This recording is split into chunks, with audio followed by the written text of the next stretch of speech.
Hi friends, welcome to my channel. ఈరోజు వీడియోలో మనం ఎంతో టేస్టీ అండ్ ఎమ్మీగా ఉండే తోటకూర పప్పు చాలా ఫాస్ట్గా తక్కువ టైంలో బ్యాచిలర్స్ కూడా ఈజీగా చేసుకునేలాగా కుక్కర్లో ఎలా రెడీ చేసుకోవాలో చూద్దాం. ఫస్ట్ ఒక ఫ్రెష్గా ఉన్న తోటకూర ఆకుకూర కట్టను తీసుకోండి. కట్ట ఓపెన్ చేసి ఒకసారి క్లీన్ చేసుకోవాలి. అంటే మంచిగా ఉందా లేదంటే ఏమైనా వేస్ట్ అయిందా అనేది చెక్ చేసుకొని కట్ చేసి రెడీగా పెట్టుకోండి. కట్ చేసుకున్న తోటకూర కట్టను ఒక 3 to 5 టైమ్స్ నీట్గా వాటర్తో క్లీన్ చేసి పక్కన రెడీగా పెట్టుకోండి. అలాగే టమాటా, ఉల్లిపాయ, పచ్చిమిర్చి కూడా కట్ చేసి రెడీగా ఉంచుకోండి. అలాగే మనం పప్పు చేయాలనుకున్న ఒక 2-3 అవర్స్ ముందు వాటర్లో బాగా సోక్ చేసి రెడీగా ఉంచుకోండి. ఇప్పుడు కుక్కర్ తీసుకొని మనం ముందుగా నానబెట్టుకున్న కందిపప్పు యాడ్ చేసి ఆకుకూర, ఉల్లిపాయ, పచ్చిమిర్చి, పసుపు, ఉప్పు, కారం, చింతపండు ఇవన్నీ యాడ్ చేసి అలాగే కందిపప్పుకి 1:2 రేషియోలో వాటర్ పోసుకోవాలి. మీకు థిక్గా కావాలంటే, అలా లూజ్ కన్సిస్టెన్సీ కావాలంటే ఒక half glass are 1 glass water extra add చేసుకోండి. అంతే. అలాగే ఒక 1 స్పూన్ ఆయిల్ కూడా యాడ్ చేసుకోండి. అప్పుడు పప్పు ఏమి బయటికి చిందకుండా ఉంటుంది విజిల్ వచ్చేటప్పుడు.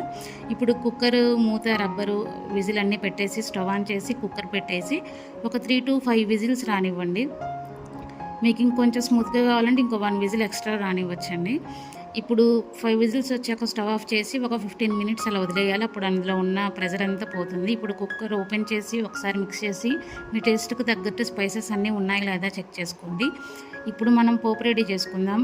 స్టవ్ ఆన్ చేసి గిన్నె పెట్టి ఆయిల్ వేసి హీట్ ఎక్కినాక పోపు దినుసులు, కరివేపాకు, ఎండుమిర్చి, వెల్లుల్లి రెమ్మలు, కొత్తిమీర అన్నీ యాడ్ చేసి ఫ్రై అయినాక మంచిగా కుక్ అయినాక మనం ముందుగా రెడీ చేసి పెట్టుకున్న పప్పు యాడ్ చేసి ఒకసారి మిక్స్ చేసి ఒక 10 to 15 మినిట్స్ బాగా కుక్ అవనివ్వండి. అప్పుడు మనం వేసిన పోపు, కొత్తిమీర, వెల్లుల్లి, కరివేపాకు రెమ్మలు ఫ్లేవర్ అంతా పప్పుకు బాగా పడుతుంది. అప్పుడు టేస్టింగ్ కొంచెం ఎన్హాన్స్ అవుతుంది, డబల్ అవుతుంది.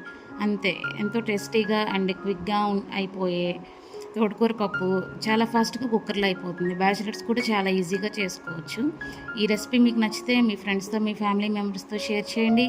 అలాగే లైక్ చేయండి, కామెంట్ చేయండి. ఇలాంటి మరిన్ని రెసిపీస్ కోసం మన ఛానల్ని సబ్స్క్రైబ్ చేసుకోండి. Thank you. Love you all.